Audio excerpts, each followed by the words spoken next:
Welcome back, everyone. Sheepdog Smokey here, and it's time once again for I'm a Liberal. How dare you think that what I said means what I said?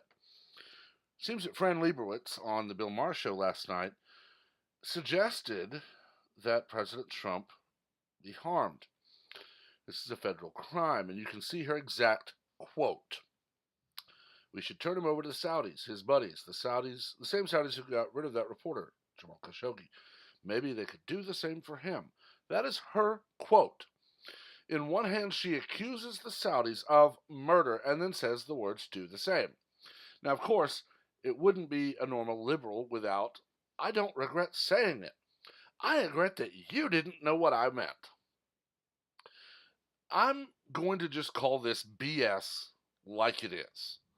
You see, Kathy Griffin holds up a supposed head and then cries when the Secret Service talks to her.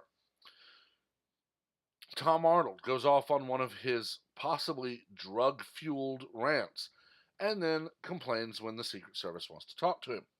Now, Fran Lebowitz openly suggests solicitation of a crime of murder and then says, I don't regret saying it. I regret that you misinterpreted it. Now, of course, she goes on to say, I saw your face when I said it. I didn't even realize that I had said it. I had 12 cups of coffee. I regret saying it. So, I don't regret saying it. I regret you misinterpreted it. Then, I regret saying it. So, what is it, Fran? Do you regret saying it, and do you say we all misinterpreted it, or do you regret it? This is the problem with modern liberals. Everything is your fault. They commit a crime, it's your fault. They break into your house, it's your fault because you had too many nice things. They kill you, it's your fault because you were racist. For crying out loud, in this last week, we've seen a young woman push a septuagenarian off of a Las Vegas bus. He falls like a tree, cut, dies later in the hospital. She's now charged with his murder. Another story I saw on that said he had told her to be nicer, and she killed him. Now, you can bet that that little snowflake is going to say he was racist, or he was sexist, or he was bigoted.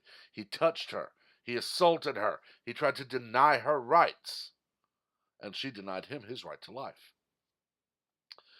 Just like you're going to see Fran go on and on and on and on ad nauseum about how, well, it's my right that I get to say anything I want and not be held responsible. That's not what the First Amendment is. Yes, you have freedom of speech. But there's the old adage, you have freedom of speech, but you cannot walk into a crowded theater and yell fire and not be held responsible for inciting a riot. And that is absolutely true.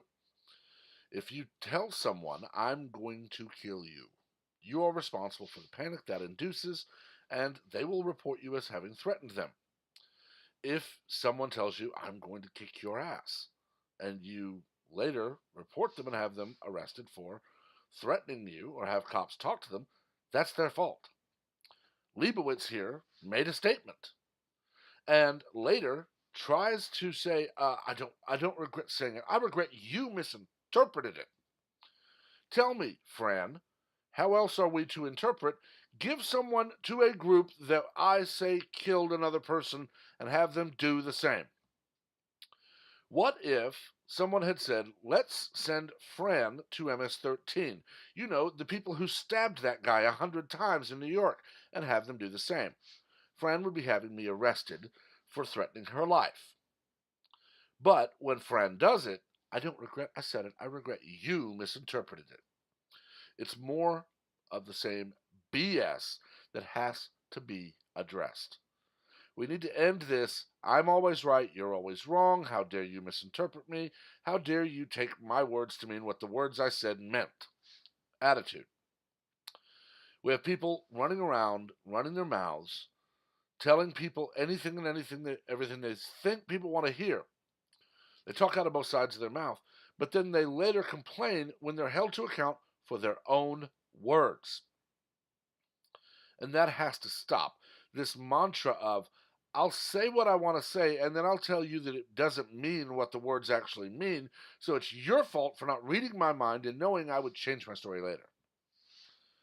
Yet when I say build the wall, when I say enforce the law, when I tell sitting senators who rant and rail at the president for enforcing the law that they need to maybe pony up, introduce legislation to overturn all immigration laws, I am being racist or sexist or bigoted or some other idiot label.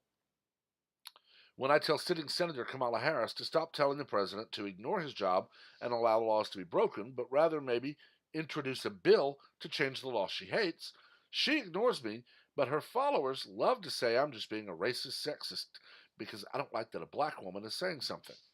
When I post the actual text of the law that she is ranting about, and I show using the actual text of the law and her words how she is telling the president to not enforce the law, I'm told, you just don't understand. I don't understand that a sitting U.S. Senator said, do not enforce this, but we see it everywhere.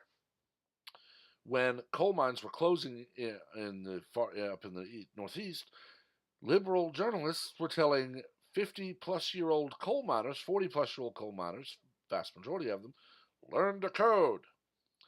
When those same journalists were found to have been liars, then fired, anyone telling them learn to code was a racist bigot and suspended. Anyone pointing out that men who only have enough education to work in a coal mine have far less chance to learn to code than journalists who spend all day on a computer. I taught myself HTML. I've taught myself several other things. I have never once set foot in a computer science class outside of high school, which amounted to here's how to format an essay, here's how to write a letter. Took the same thing, business communication, in college because I had to have that credit. Yet I can work with HTML rather comfortably. And if I lost my job as a journalist or whatever, and someone told me, learn to code, I would not say a word to them. I would actually think about, I wonder if I can get a grant to go back and add a few college courses to my current degree and add a major. I could easily go back and add a major by taking the last probably 3 semesters worth of classes because so many of them are required for all degrees. But when liberals say it, you're supposed to accept it, and when conservatives say it, it's horrible. We're seeing it here.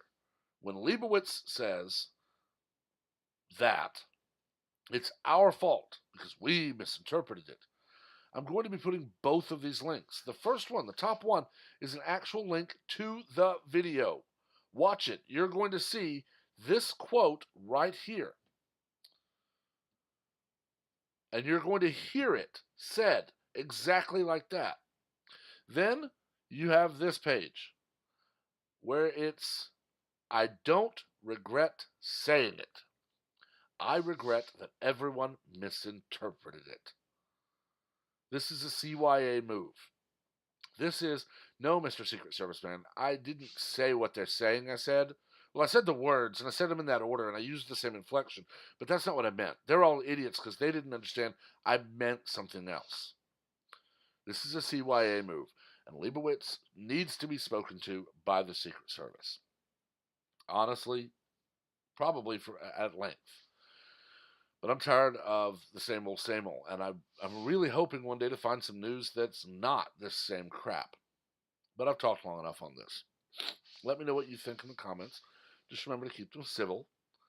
We don't learn from an argument, we learn from debate. As always, please remember to like and share this video as well as to subscribe and turn on notifications so that you're among the first to know of all new content as it is posted.